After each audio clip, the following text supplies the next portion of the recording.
दोनों जमीन की तह में भी छुप जाते तो मैं तुम्हें क्यों नहीं लेता।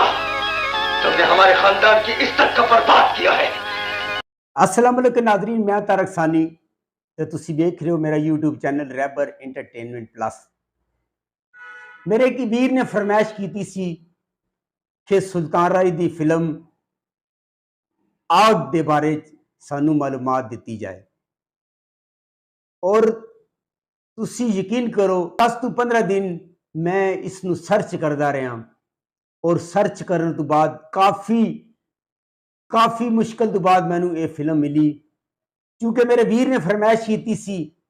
और तुहानू पता है कि साडे जेड़े भाई हन, साडे जेड़े वीर हन, वो मेरे नाल कितना प्यार करते हैं।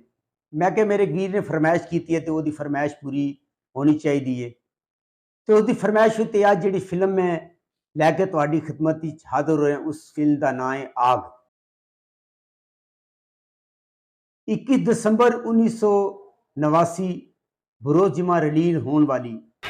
संभालिए अपने खानदान की आबरू को और पूछिए इससे किसने आपके कौन से एहसान का बदला दिया है आपको। बोलिए ग्रैंड पापा। सुल्तान राय दी एक बहुत ही लाजवाब फिल्म होती, उस फिल्म का नाम सी आग। एक रंगीन उर्दू फिल्म सी, खुरम पिक्चर ने रिलीज किया सी और बदकिस्मती दे नाल ए फिल्म एवरेज फिल्म सी। हालांकि फिल्म बहुत अच्छी सी, लेकिन एक एवरेज फिल्म सी, यानी कि इस फिल्म ने लागत पूरी की सी और फिल्म साहब ने नुकसान तो बचाया सी। 1977 के अंदर अदायतकार हसन अस्करी ने एक फिल्म बनाई सी सलाखें। सलाखें का मरकजी किरदार मोहम्मद अली और बाबरा शरीफ सन। मोहम्मद अली ने बाप का रोल किया सी और बाबरा शरीफ ने बेटी का रोल किया सी। और सलाखें अपने दौर की सुपर हिट फिल्म सी और इस फिल्म के गाने भी सुपर हिट सन।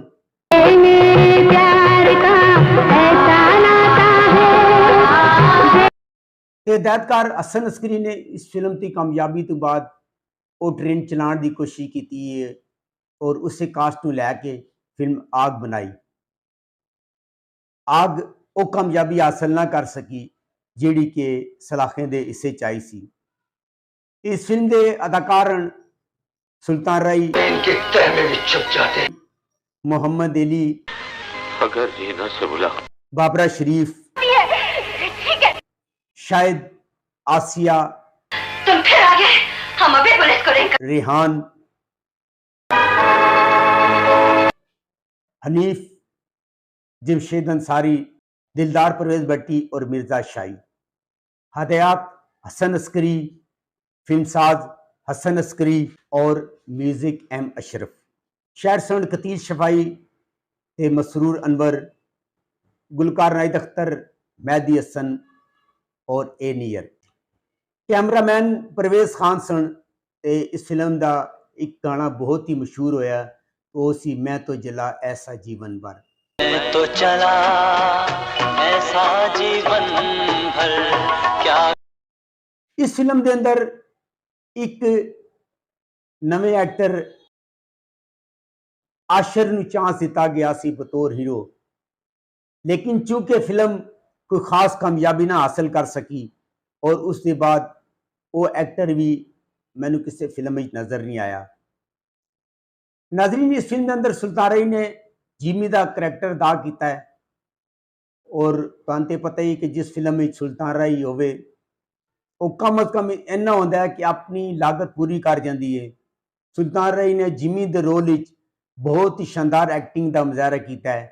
जिमी एक बदमाश होंदा है और बदमाश के रूप में सुल्तान राय क्लीन शेव करके इस तरह लग रहे सन जिस तरह कोई इंग्लिश फिल्मों का हीरो होंदा है। सुल्तान राय ने जिमी के करैक्टर में शानदार एक्टिंग का मुजाहरा किया है। और अगर तुहानू मेरी मालूमात अच्छी लगी हो, मेरे चैनल नू लाइक करो, सब्सक्राइब करो, शेयर करो। तुहाडा बहुत शुक्रिया।